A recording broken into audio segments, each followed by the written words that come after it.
KiawitechIT Academy, a database institution. You're welcome. Thank you so much. You're welcome to Cameroon Feeling. How are you doing? I'm doing good. How about you? I'm doing fine. Okay. Okay. So let's start off with opportunities. Yes. What's your take on opportunities? How do we grab them? How do we identify them? Yes. What do you think? Well, what I think is that the youth of today have to understand that we have opportunities everywhere, and you need to be able to identify those opportunities and make maximum use of it. Most of us actually study just for someone to hire us. My message today is that we have to change that mindset, to come up with a mindset of entrepreneurship where you don't only study because you need a job, you study because you want to use the information, the material you have to create employment. And once you have that mindset, you will see opportunities everywhere around you. I absolutely love that. But then we have to get to know you better because you're so well spoken. It must have come from somewhere. Yes. But the little beginning is in Bello.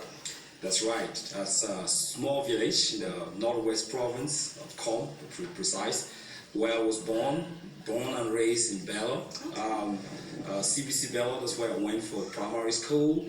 After getting my first schooling certificate, I went to Yaoundé. I actually studied at Lycée Bilingue de Tukebe. You did? That's my alma mater of Lycée Bilingue de Tukebe. Yes. And after my O-level, I went to Cas Bambili.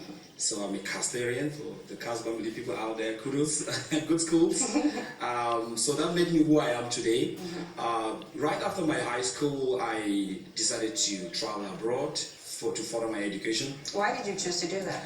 Well, because I wanted to grab more opportunities in order to give back what I'm doing today. All right. You know, having the opportunity to be exposed to the global economy is the best way to be able to give back to our community. I like that way. There's a reason why. It's not just because you wanted to leave the country. No, it's I'm someone that always liked to teach people. My classmates back in primary, secondary, and high school will tell you that. Yeah. I always like to, whatever I learn, I always feel like I can teach someone. Okay, you see, that's why we started from the roots. Even as a kid, I'm sure you're the kind to give lessons to parents. Is that true? Well, just kidding. But how are you growing up? Well, I was raised up in a very Christian family. My parents are very religious and they trained me well. I think they put some real moral values into me, and that has been the foundation. That's what has really guided me till today, and I still stick by those values. I know where I'm from, no matter how I travel around the world. Yeah. I still stick to my roots, and that's why I'm here. I'm back here because I feel that I need to keep spreading the message, what I've gotten. I've been exposed to so many different things. I've been to so many places that I feel like I can give back through education. Important. Talking about education, where did you travel to and what did you study? So right after my high school, I studied here at Linguistic Center, where I did German for a year. I studied German. I had ZDAV. Back in those days, you needed ZDAV. I think now it's different. Okay. Now I went to Germany. Spent about 2 more years just trying to get German level 3 to be able to enroll into university. So I finally got that. You spent 3 years? 3 years after my high school, just studying German. That's a tough one though. German you knew exactly what you wanted. German is not an easy language, yes. So once I did that, I went into engineering. I did process engineering at the University of Mannheim, Fachhochschule Mannheim. And then towards the end of my program, I had the cooperation to do Franco-Aleman kind of program, which was able to give me by national degree with University of Nancy. That's a call National Superieur de Nancy, at the domain engineering chimique. So that's how I went into chemical engineering. Then went to Nancy for about 2 years after spending 4 years in Germany. But I was going back and forth because it was kind of program linking those two countries. So when I was getting towards my master thesis, the program de fin d'études, as they call it, I had to choose a place to go to. I didn't want to go back to Germany because I already know the culture. I didn't want to stay in France because I already been there for 2 years. So I started looking around, applying in different countries. So I finally ended up with a position in Netherlands, in Deventer. That's a city north of Netherlands. So I went there at chemical industry, where I did my internship.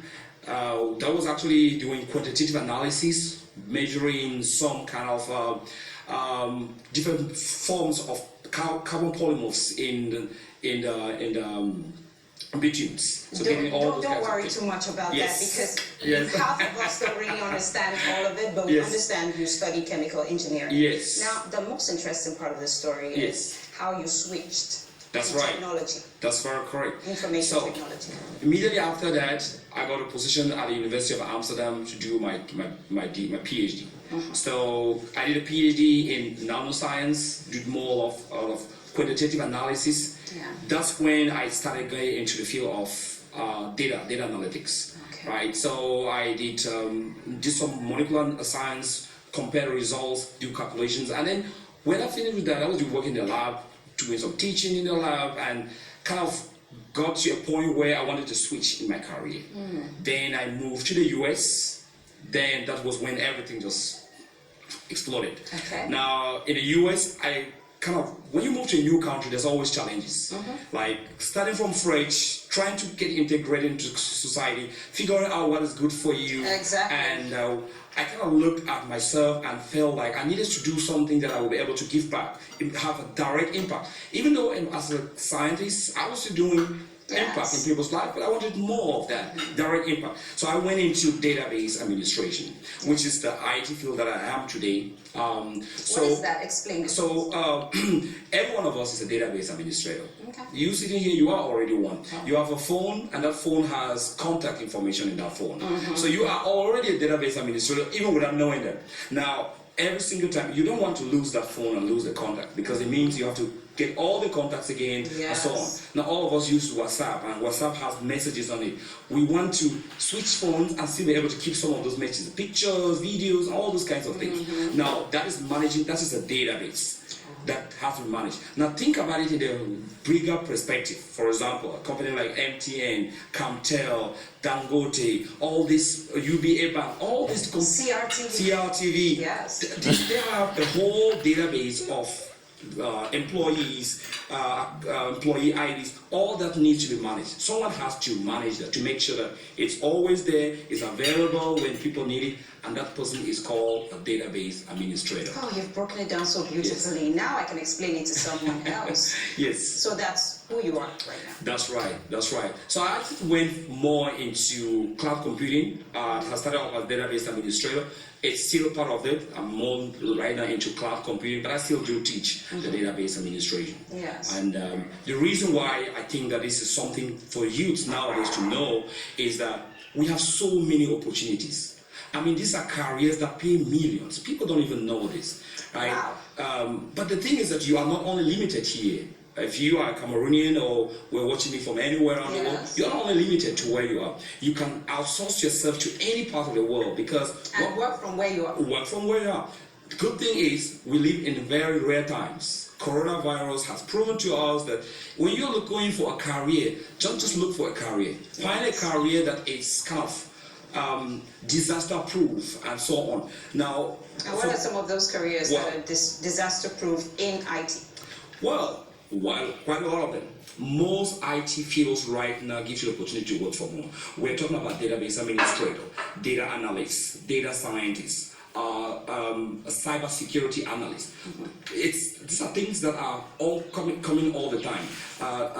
Website designer, application designer, all that. So we have a whole range of counselors that we work with. It's a whole community of people that we've all gathered, and our main goal is empowerment. So we feel that we can do a lot of empowerment through education by helping the young ones to understand that you don't just study because you need to get a degree. You want to study because you need something out of that you can create employment for yourself and also employ other people to work with you and create a much better. We'll talk more about the KiawitechIT Academy, but first I want to take you to the far north region of Cameroon, precisely the